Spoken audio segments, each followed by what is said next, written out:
The islands of New Zealand.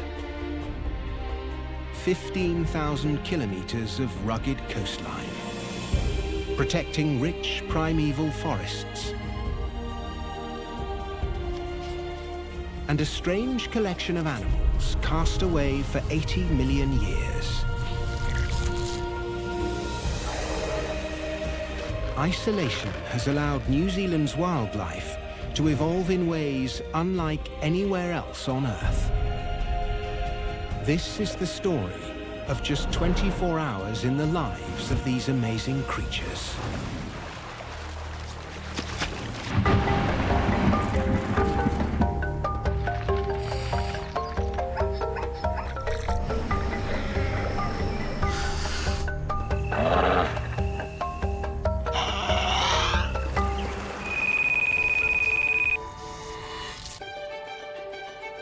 New Zealand lies in the South Pacific, 1,600 kilometers east of Australia.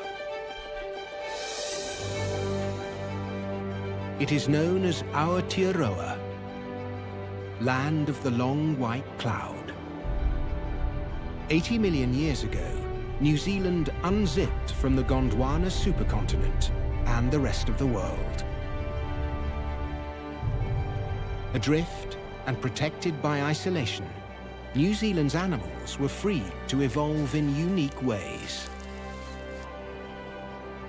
While mammals and reptiles dominate most countries, New Zealand became a land of birds.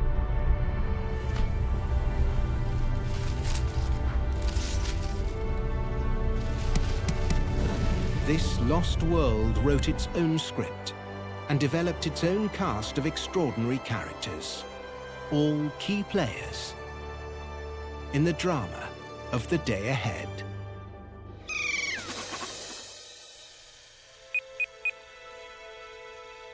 It is 4 a.m.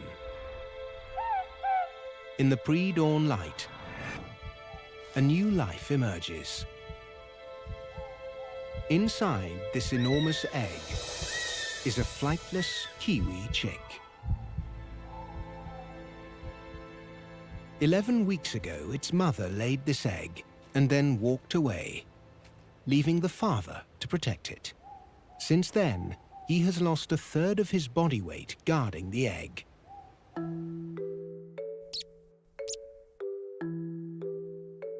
So he too must soon leave.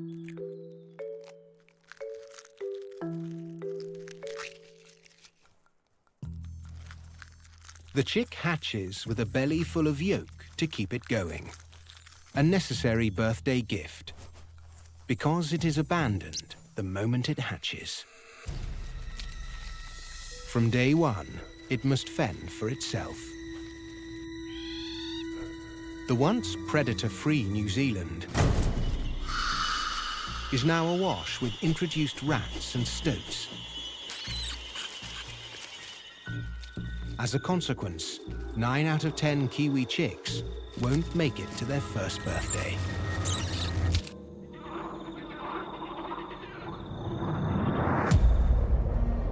Luckily, not all of New Zealand's birds are as flightless as the Kiwi. In the far south, where New Zealand reaches deep into the roaring 40s, wind and wings are a natural pairing.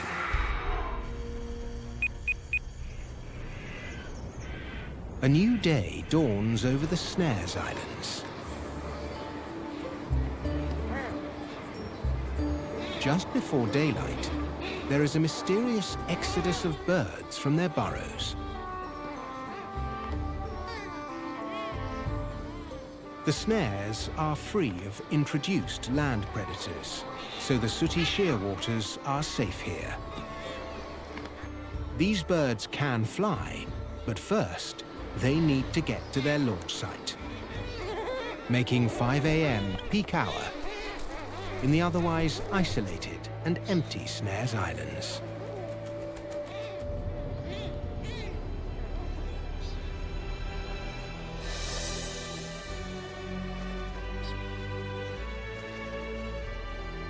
Today's flight plan may take some of these birds on a 2,000-kilometer trip to the edge of the Antarctic ice pack.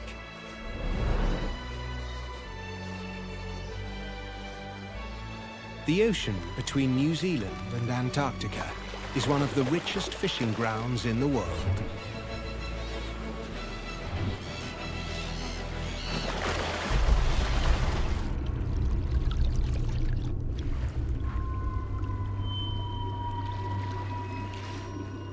Because of these plentiful seas, New Zealand supports more diversity of seabirds than any other country.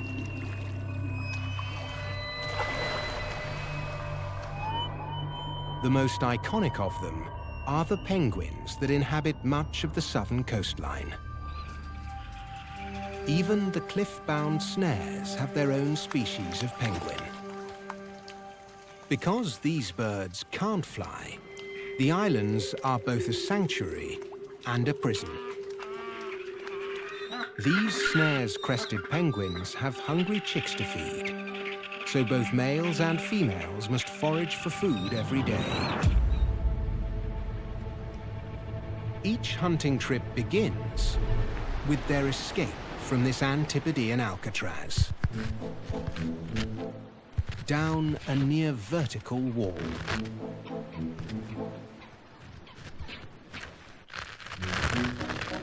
A single slip here can mean instant death, because sea lions patrol the water's edge, waiting for unlucky penguins to fall.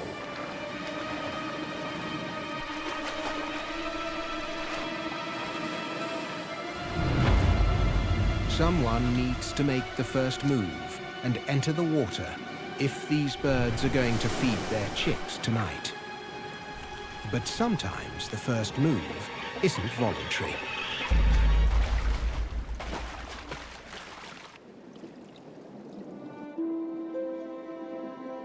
Once in the water, this flightless bird puts its wings straight to work. Penguins and their ancestors have been swimming these waters for as long as 60 million years.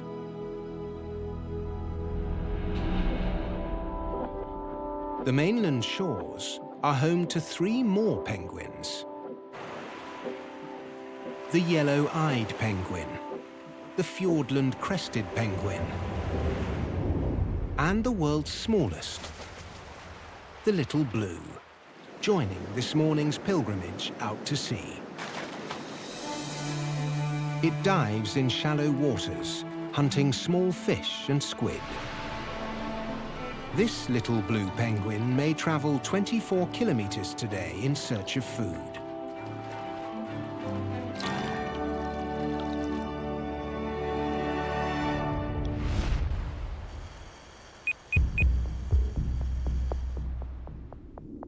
With the sun well above the horizon, the ocean's nighttime animals have given way to the day crew and returned to their hideouts. All but one. This southern rock lobster is on an important mission. She needs to find a current so that she can release her offspring. In the morning light, it is a perilous journey. Snapper will happily prey on this crayfish. She has already carried her 100,000 eggs for 6 months and must release them today. The larvae she sets free will ride the currents, some drifting up to 1,600 kilometers. The larvae that make it to adulthood can live 50 years or more.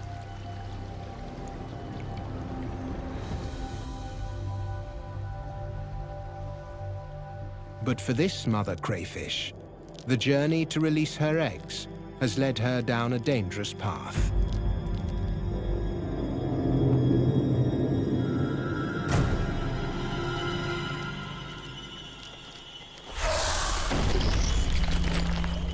And into some very deadly arms.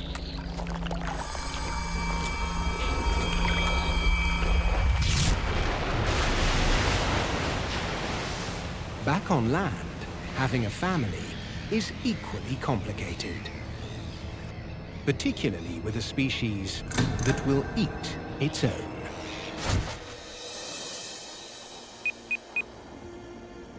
The start of a new day in New Zealand, and the air is filled with the call of gulls. The coastline is home to millions of them, each eking out a living. The most numerous of all, the red-billed gull.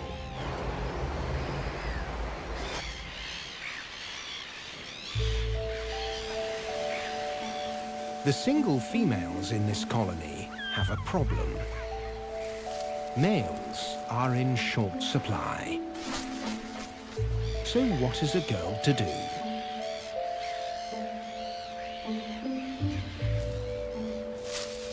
The answer is to pair up as a female couple and seek a male donor.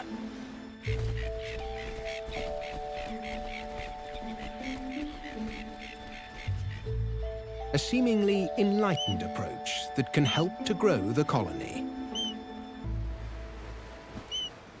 This should be a safe place to raise a family. But there is a dark secret here. Cannibalism. Up to 50% of eggs and chicks can be lost this way.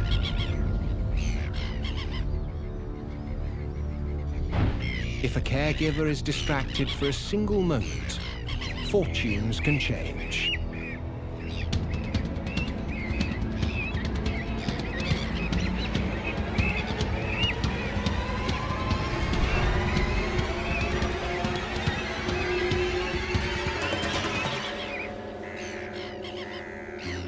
This time, there is a stay of execution.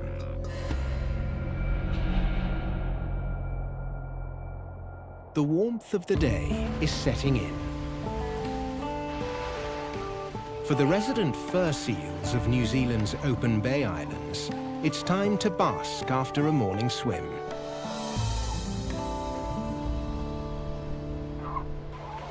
Summer is breeding season.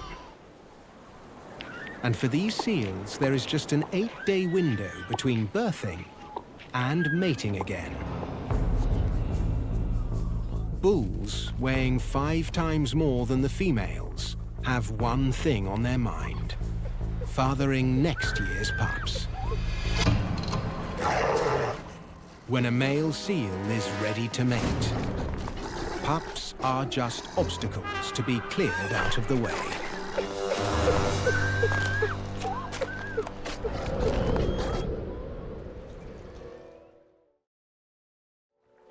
Many of these pups are too young to swim, so escape to the sea is not an option. And there are more pups still arriving. But not all births are easy. And this female, perhaps a first-time mother, may be in for a long labor.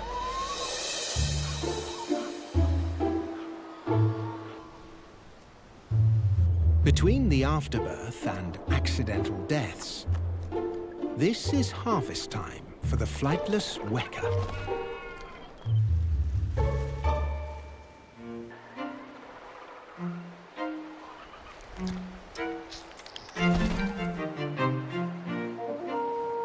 These wood hens are famous for their feisty nature, but they have to take a back seat when the gulls come pecking.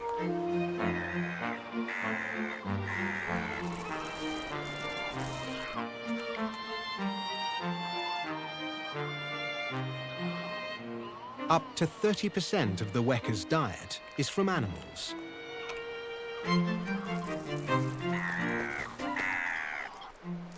And helpfully, the seal birth bonanza coincides with its own nesting season.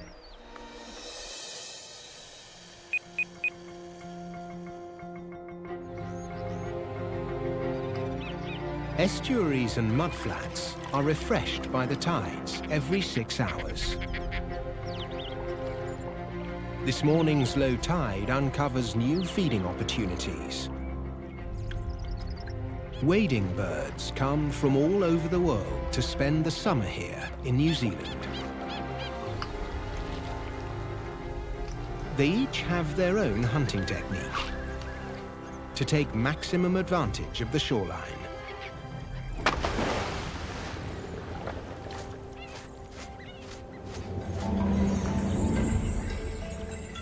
As the water recedes, tunneling mud crabs venture out from their burrows to feed.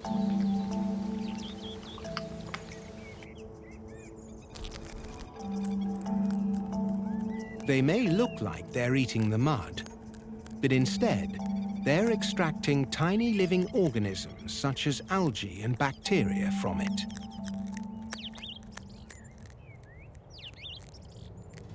Searching for food can take these crabs far from the safety of their burrows.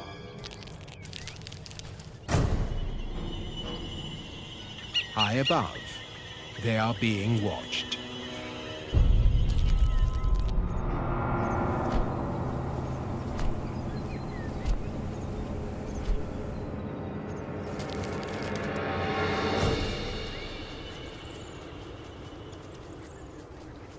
For the kingfisher, swallowing prey whole is no problem, but better if it is tenderized. This time of year, kingfishers have babies to feed, so more than one bird depends on this crab harvest.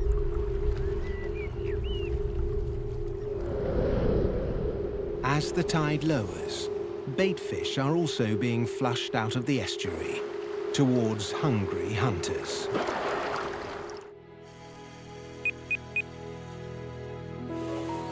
At midday, the sun is high overhead.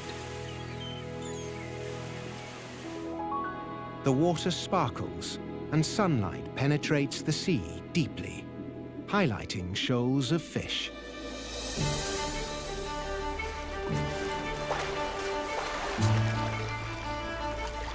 After spending the morning resting and socializing inshore, these dusky dolphins are back in open water and on the hunt.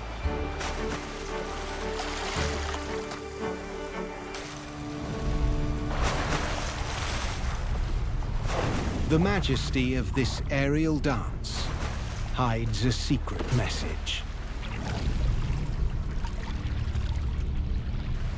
It is a signal to join forces and launch an attack. A coordinated assault that results in the deadly roundup of a bait ball. As many as 300 dolphins can be involved. These dolphins will work cooperatively with other species as well. Sea lions are a common ally, swimming alongside the dolphins to prey on the school.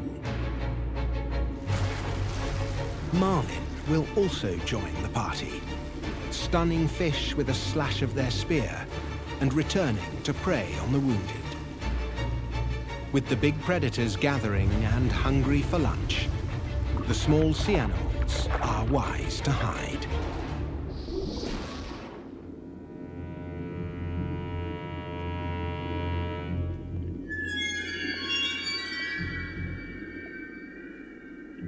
Perhaps no animal can hide as well as the octopus.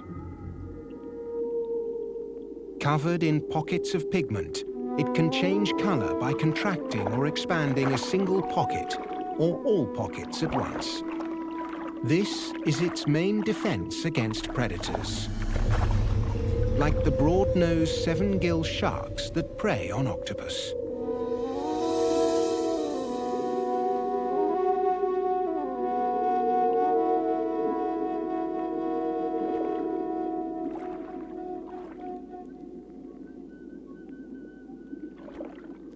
With the ability to body paint at will, deciding what to wear depends on the environment.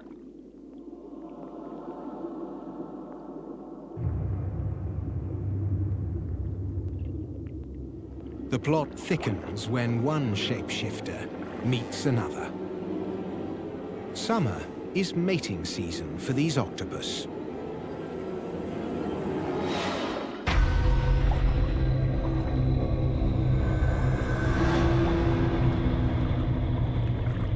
It's more than an arm-in-arm embrace. Because one of the male's arms carries the sperm packet that he must place inside the female through her gill opening. It's a death-defying act, because the female Maori octopus is particularly fond of attacking and eating her mating partners. From romance to death in mere moments. This female has already mated and incubated her eggs. She has stopped eating, and now her life is essentially over. And the blue cod knows it. It will eat almost anything that comes along. Like a crocodile, it uses a death roll to tear flesh apart.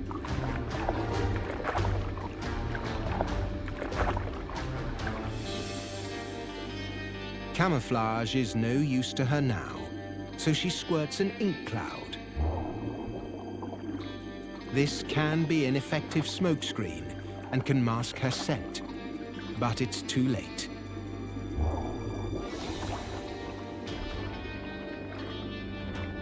She may have a reprieve, but it is likely to be a short one.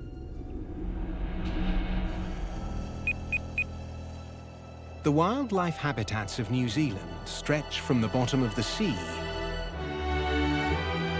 to the top of the mountains. It is a warm afternoon, but high above the snowline on New Zealand's mountainous spine, it is chilly.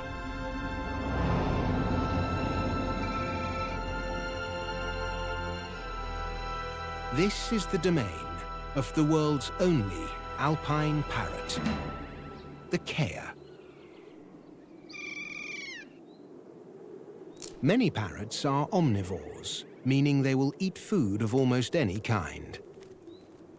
Although with the kea, this diet seems to have gone too far.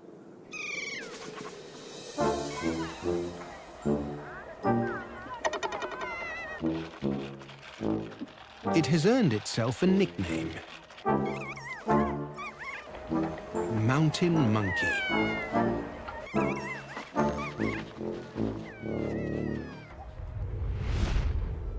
Instead of swinging through the trees, though, this monkey can fly.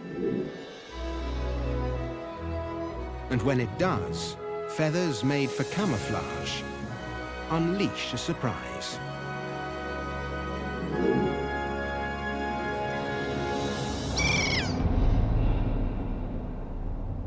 But, like its wings, the kea has a dark edge.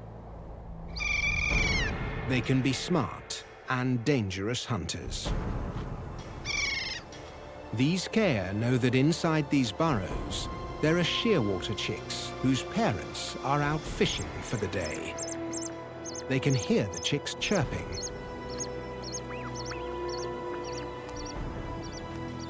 Well accustomed to digging for food, the kea has no problem extending a hole just enough to claim the fluffy prize inside.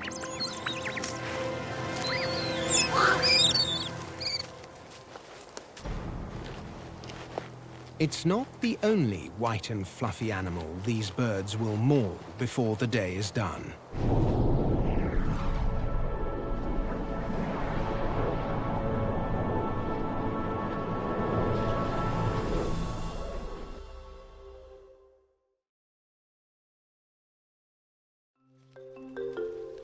In the forest, the world's heaviest parrot searches as the shadows grow long.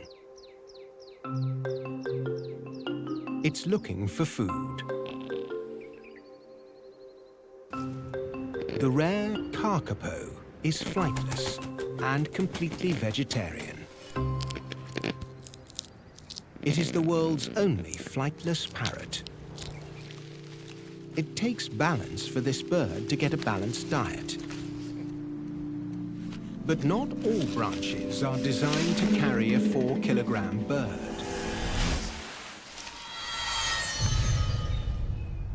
In the event of an emergency landing, its wings are used more like a parachute. They live almost solitary lives, with a home range of up to 50 hectares. But every few years, when conditions are just right, these birds must travel far across their range to find a mate. This is one of those special years.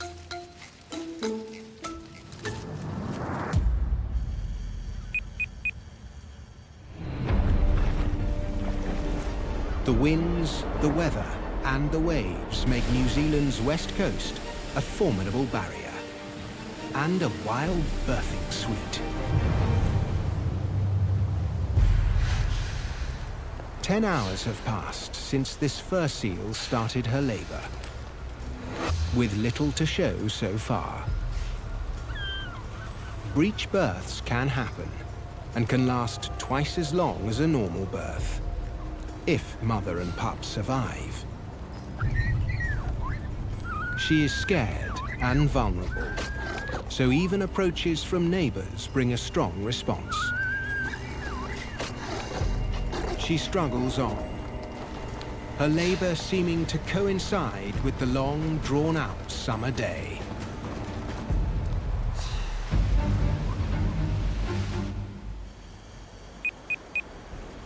On New Zealand's west coast, the weather can change rapidly in the course of a day. The Southern Alps rise up from the ocean like a giant wall, catching and trapping moist air off the ocean.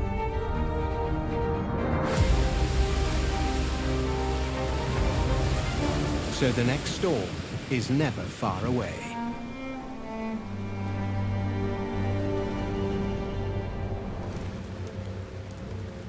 This fur seal's difficult labor may be almost over. After 11 hours, her precious cargo is arriving.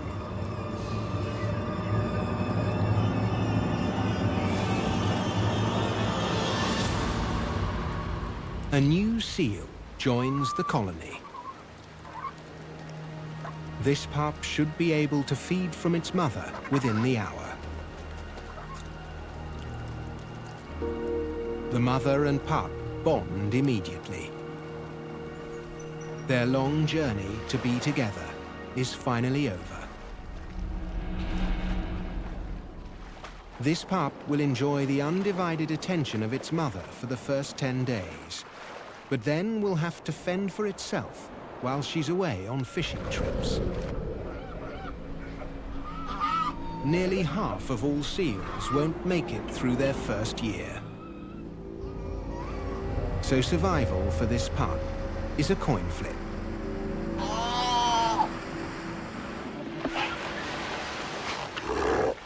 The colony is a dangerous place for a young pup. It is probably the greatest hazard the pup faces in its first few days. These bulls can spend up to 70 days ashore at this time, without food, defending their territory. Bullfights are a regular occurrence, and seal pups are wise to stay clear of these battles.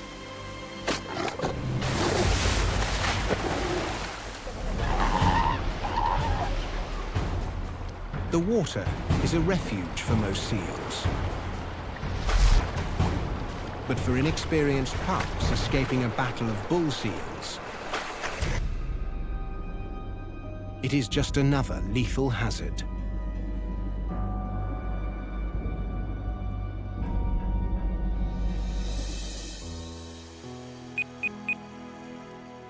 In New Zealand's far south, an extended summer twilight stretches far into the night.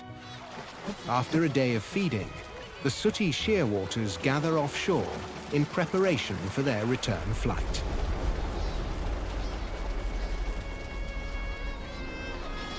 Takeoff for these birds requires a sizable run-up.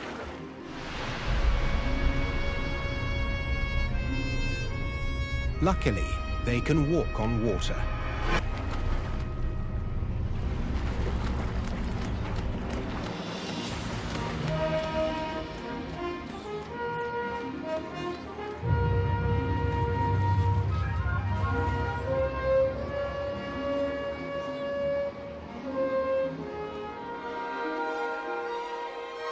Pilots like to say that every airplane landing is a controlled crash.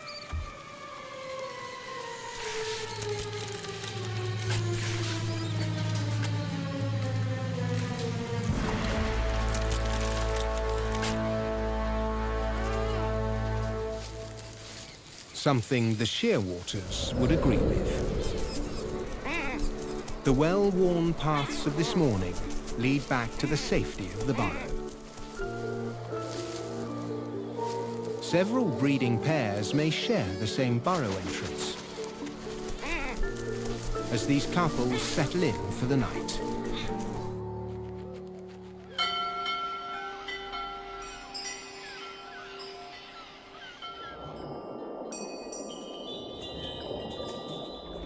This little blue penguin is also ready to call it a day.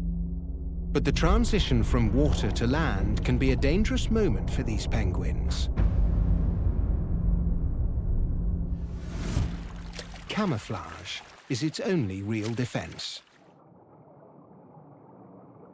Its white belly blends in with the light from above, while its darker slate blue back matches the darkness of the sea floor. It's not a unique approach. The great white shark hunting the little blue uses the same kind of camouflage to hide from its prey. This great white is a local, but it migrates as far as Australia in cooler months and then returns here to feed in the summer. It can smell blood in the water up to 5 kilometers away. It can easily smell this penguin.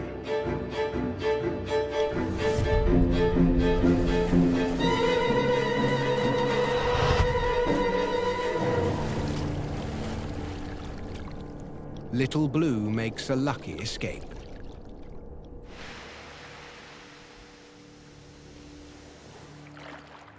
When it's time to come ashore, these birds of a feather like to stick together. Every night they form a raft and move as one.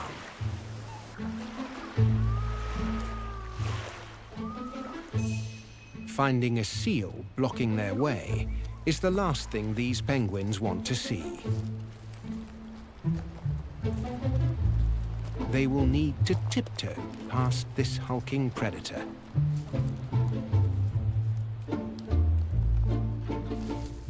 Safety at last.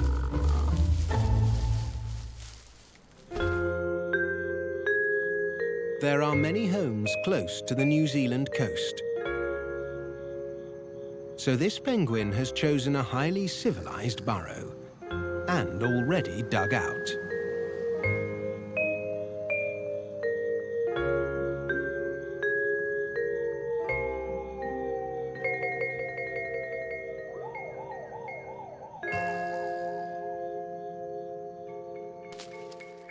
But in another burrow, it's time to get up.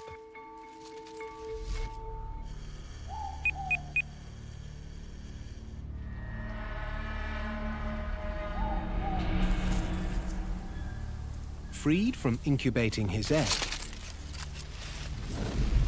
this male kiwi is back in the fast lane and able to see off intruders from his territory.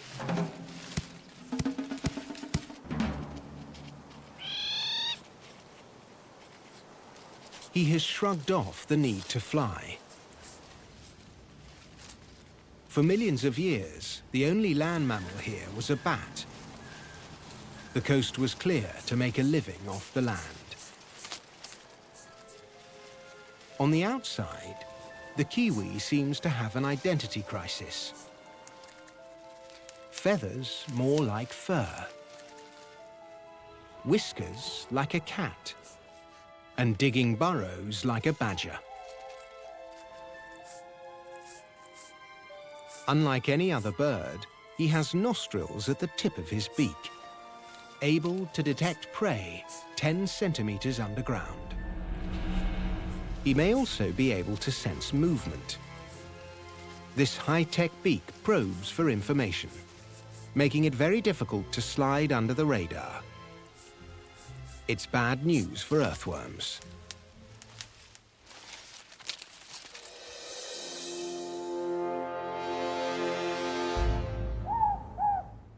In the canopy above, a moorpork looks down. It is no danger to the kiwi, but other animals on the forest floor are at grave risk when this owl decides to stretch its wings.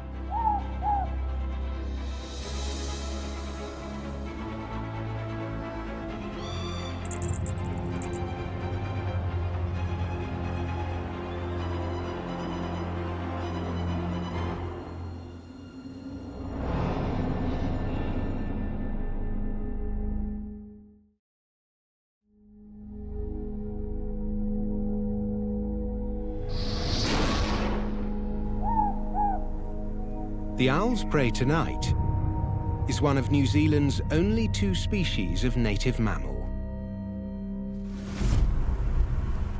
Like so many of the country's birds, the short-tailed bat is evolving towards flightlessness.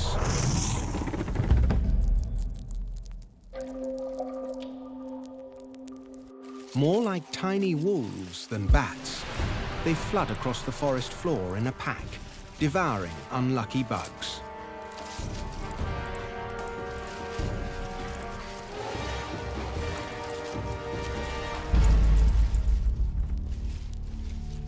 These bats even have extra claws to help them grapple their way toward prey. Tonight, this short-tailed bat is hunting weta, an insect almost as unusual as the bats.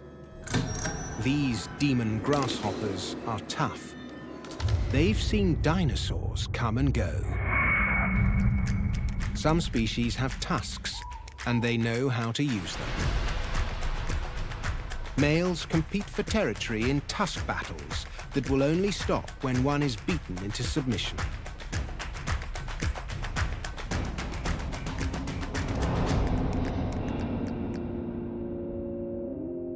Another predator in these forests comes in a shell the size of a hamburger.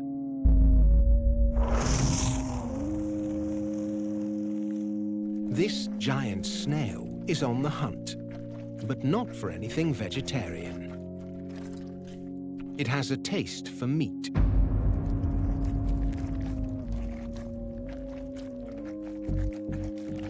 Like most snails, it is prone to dehydration. It comes out at night to avoid the heat of the sun. But you won't find this giant in your garden. This is a forest dweller whose ancestors go back 200 million years.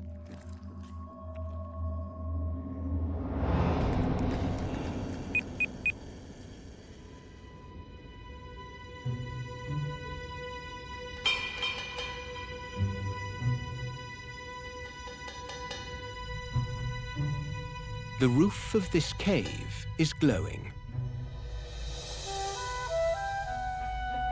The light show is mesmerizing.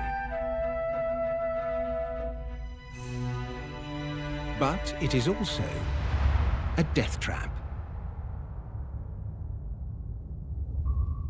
These sticky silken threads, like so many chandeliers, belong to the larvae of the fungus gnat. They are commonly called glowworms. Like a moth to a flame, the glowworm's light draws insects in, so they can be snared.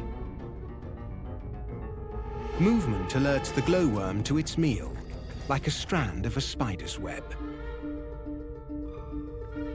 It will spend months consuming its way into adulthood. As an adult fly, it will only survive a number of days, just enough time to mate, making sure the lights of this cave will keep glowing.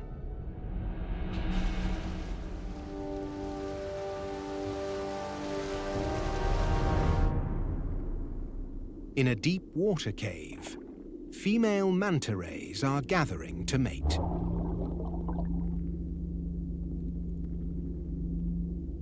The males are smaller than the females, and even though he may have an invite, he needs to approach with care.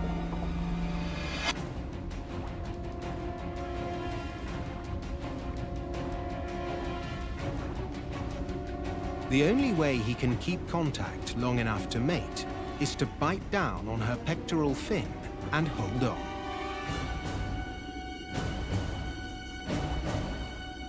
She will take two things away from this underwater dance: sperm from the male and a new set of scars.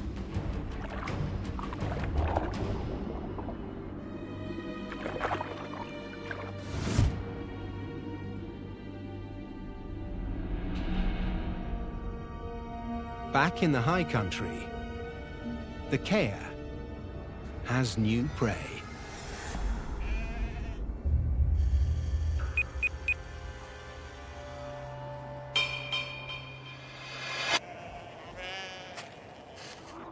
Livestock usually fall victim to predatory mammals. But under the cover of night in the Southern Alps, some kea mountain parrots have acquired a taste for lamb.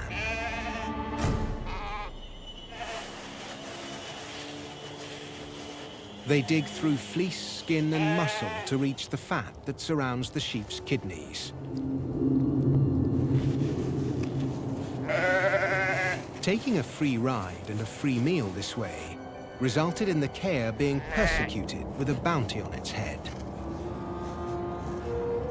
The kea is now protected. The sheep, however, is at risk of serious infection from the attack that could lead to death. Luckily, this alpine drama is not played out on a regular basis and is unlikely to result in the extinction of sheep, numbering some 30 million in the country.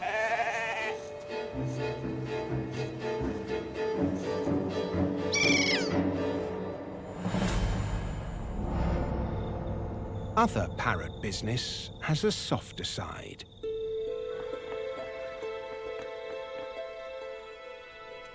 The romance of an evening has often led to the attempted wooing of females. But for the kakapo, wooing is a masterclass. Survival depends on breeding, but kakapo don't breed every year. Only when there's enough rimu fruit to eat for this male's marathon task. He inflates his air sac to make a loud booming sound that can carry as far as 5 kilometers.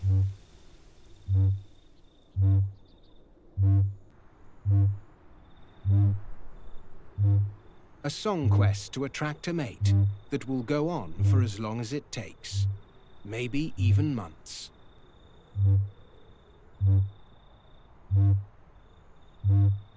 Never before has so much been riding on a single song.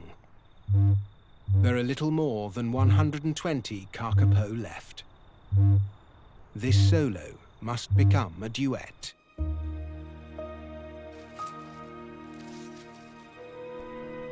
He may have got some interest.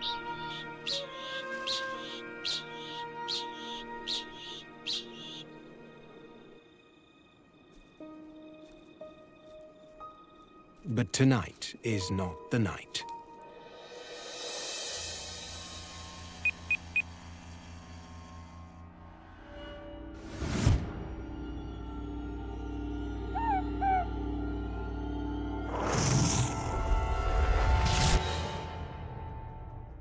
This tuatara hatchling has a primal instinct: to leave the burrow and fend for itself, in case it is eaten by the adults.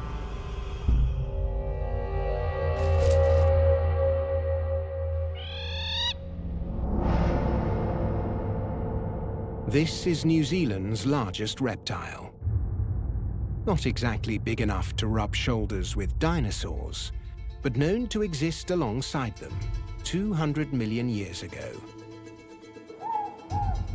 But they are now under attack from another creature.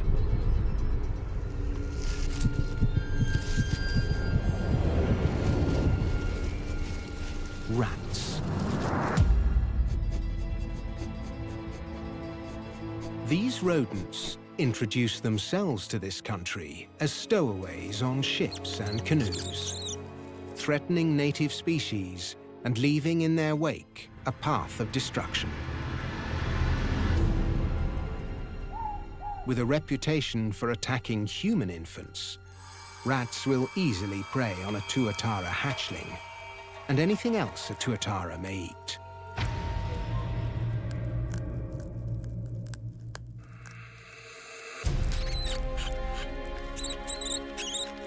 Rats can produce pups in 24 days,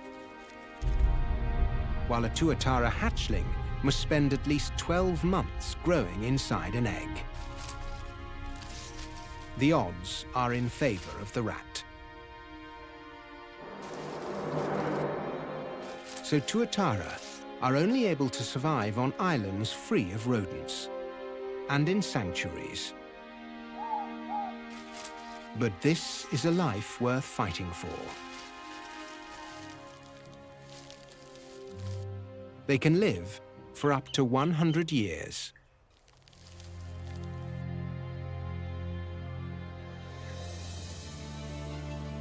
The animals that eke out a living in New Zealand are an unusual bunch. Mammals that can fly. Birds that refuse to fly. Birds that fly underwater. And species that date back to the dinosaur. New Zealand's plants and animals enjoyed millions of years of splendid isolation. But it was a double-edged sword. Without defenses against introduced predators, species that once thrived are under threat. New Zealand's castaways may now be trying to survive in a lifeboat lost at sea.